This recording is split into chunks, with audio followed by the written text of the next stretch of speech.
এখন থেকে ইবনে সিনা হাসপাতালের সকল শাখায় কম খরচে স্বাস্থ্য সেবা পাবেন আবাসন ব্যবসায়ীদের সংগঠন রিহেব সদস্যরা।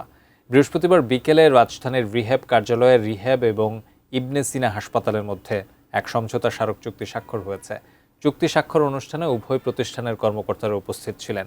সমঝোতা স্মারক অনুষ্ঠানে রিহেব সভাপতি ডক্টর আলী আফজাল জানান, ইবনে সিনা হাসপাতালের সাথে এই চুক্তির ফলে রিহেব সদস্যদের পরিবারের সদস্যরাও স্বাস্থ্য সেবায় বিশেষ সুবিধা পাবেন।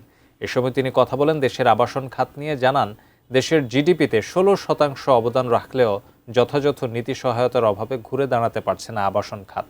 বলেন আবাসন খাত ভালো থাকলে ভালো থাকবে দেশের অর্থনীতি।